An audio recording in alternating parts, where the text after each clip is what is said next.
Hey nerds, Khanpeki here, and because I'm Canadian, I've been given the lucky chance, because us Canadians are amazing, to play Pokémon UNITE in its beta version, and it's pretty good. I've played, I don't know, like 10 or 12 matches, and I feel I have a pretty good understanding of the way that the game works, so I feel like I can tell you about it. Unfortunately, I have no footage because I am not allowed to record it or any of that stuff. They have a big old warning on the screen in pretty much every part of the game that says confidential, do not share. And I just don't want Mr. Pikachu to get mad at me. Maybe someone else on YouTube has uploaded footage. I don't know, I just don't want my video taken down because they could totally do that. So I'm not gonna put footage up here. You could probably find it yourself somewhere. That's what I'm gonna say. So first, let me say my boy Absol is in the game, and the other Pokemon in the game are Slowbro, Lucario, Talonflame, Machamp, Gardevoir, Crustle for some reason, Venusaur, Charizard, Blastoise, Pikachu, Alolan Ninetales, Alolan, not normal, which is kind of cool, Gengar, Mr. Mime, Snorlax, Garchomp, Greninja, Cinderace, Eldegoss, and Cramorant. I think that's an all-star lineup, to be honest. Some of those are weird. Crustle and Slowbro, I don't know about those, but like obviously we got some of the fan favorites in Charizard, Greninja, Cinderace, and Cramorant from the new game. Who doesn't like Cramorant? Come on. So the beta right now is a real beta. It's not just like some test demo. Like the game is very clearly unfinished. There are tooltips that don't pop up, or they do pop up with no text on them at all.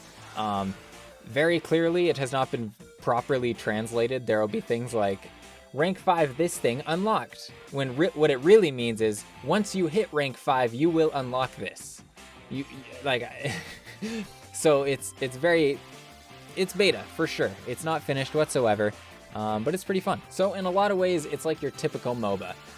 Instead of towers you have little circles on the ground, and once you make creeps faint or opposing enemy Pokemon, they will drop energy. So what your goal is to do is to take it to one of your enemy circles, and then after a charge up period, which takes longer the more energy you have accumulated, your Pokemon will slam dunk it into like a little hoop that appears, and bam, you score some points for your team. Whoever has the most points at the end of the 10-minute timer wins. It's a lot like MOBAs that you would know, League of Legends, Smite, Dota, and all those, except obviously instead of towers, you have those little circles. Instead of 3 lanes, it's 2 lanes plus a jungle in the middle. Although a lot of players aren't jungling, they're just going to their lane, which is fine. It's a new game, whatever. So the way you acquire energy is that there are creeps across the map.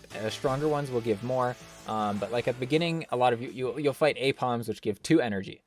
Your Pokemon can hold a maximum of 50 energy at a time, 50 energy points. And then once you go to a circle, it takes a long time if you have 50 points to charge up, and then you can slam dunk your energy into the circle. That's what it looks like, and it's pretty cool. It's a cool animation.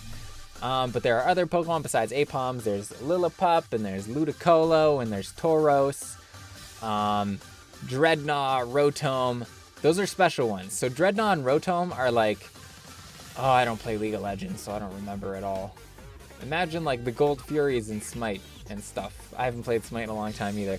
But anyway, Rotom is a special Pokemon that appears at the top of the map besides the top lane, because there's a top, bottom, and then the jungle. Besides the top lane, there's Rotom. Rotom, if you kill Rotom, will join your side and fight for you to the next enemy tower.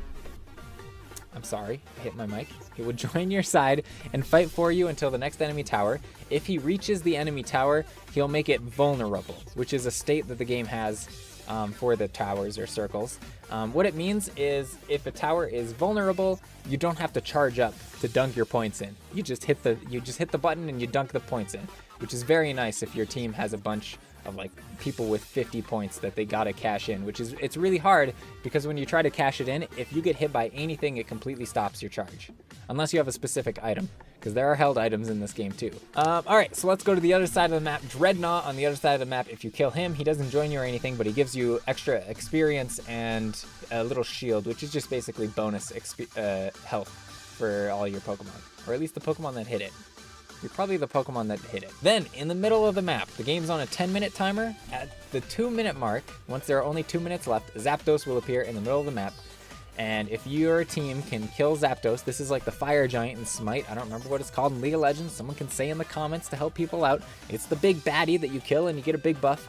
But Zapdos is a little bit different. If if you beat Zapdos, your entire team gets 20 energy points, so it's 100 points between the 5 of you. And then all of the opponent's towers are vulnerable, so you can just slam them all in. And getting Zapdos is a surefire way to secure the game in your favor, just like it is in League and those other games. It's very powerful. It is possible to steal Zapdos or Rotom or Dreadnought if you're able to get the last hit. I guess they wanted to keep that in. I almost did it once, but not quite. It's kind of hard, as you might know from other MOBAs where you can steal. So your goal is not necessarily to kill all the enemy's towers, but once you hit 100 points, I think, for the first tower, 150 for the next tower, and then I think the last one is invulnerable, because there's 2 towers on each row, and then there's one right in front of the enemy base. The point is just to cash in as many points as possible, so you don't have to kill them all. If you have 100 points and the enemy only has 50, it doesn't matter. That's a very low scoring match, but you'll still win. As you play through the game, your Pokemon will start at level 1, and it will be the first evolution. So Venusaur will start as Bulbasaur, and then it will grow stronger as it goes. Absol is obviously going to be Absol the whole time. There's no baby version of Absol, unfortunately, as cool as that would be. So at level 1, you are your baby version of the Pokemon. Some Pokemon evolve at different levels, but basically for stuff like Venusaur and Charizard, at level 5, they'll turn into Ivysaur or Charmeleon, and then at level 9, they will evolve into Charizard and Venusaur. Most Pokemon, not all again, but most will gain a move at level 1, their second move at level 3, then at level 5, they get to upgrade one of their 2 moves, and then at level 7, they get to upgrade the other one of their 2 moves, and then at level 9, they get their ultimate ability, their Unite move, as they call them, which is a very powerful version of, it's a very powerful move. I don't want to speak to balance, because we're in a beta so far, so I'm not going to say some Pokemon are broken. I really like Crustle as a support, actually, because he has a little rock wall that you can make up. When you use Rock Tomb, it sends a shockwave forward, and then rocks appear in front of the enemies and blocks them off. And then you use X-Scissor to push them into the wall, and it stuns them. I don't know, I find that interaction really fun. Other MOBAs have done it. I think it's really cool. It's fun. Obviously, otherwise, I'm just playing Absol all day long. Absol is so awesome. He's got Feint, which is a dash move that goes kind of in a circle, and then depending on whether you upgrade it into Night Slash, it will get an extra little secondary dash, or Pursuit.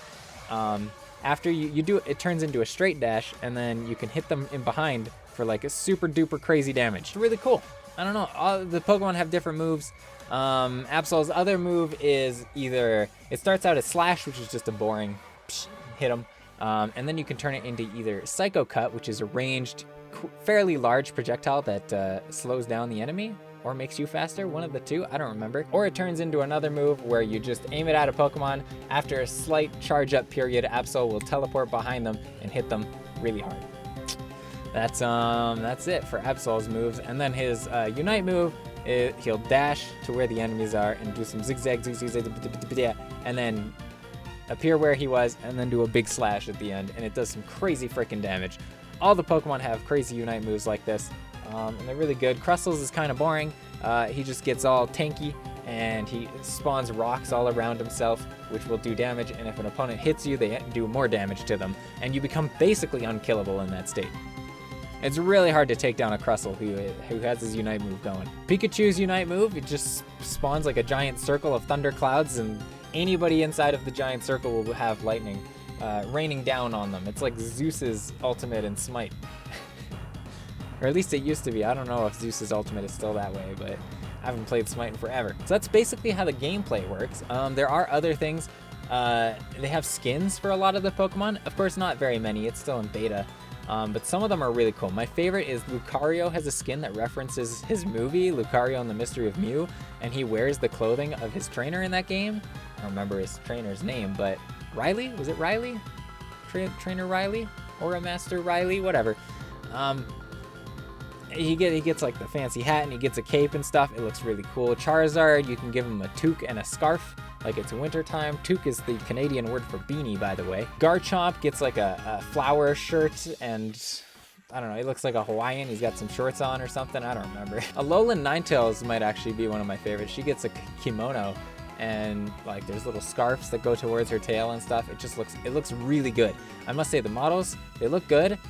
But the skins, the holoware, look really good, which makes sense. They want you to pay money for them. One thing I'm really not sure about the balance of is the held items. Some of them don't seem to do like very little at all. Some of them seem a lot stronger, boost your attack or your speed by quite a lot. They probably need to rebalance those a little bit, but you get stuff like the float stone. It makes you faster. That's an item in Pokemon, not that we use it very much. There's a focus band, which will keep you alive if you die with just a little bit of health and give you a little bit extra defense. Choice specs, although they don't call it that, they call it like glasses. I don't know. They call it special attack specs. That's what they call it.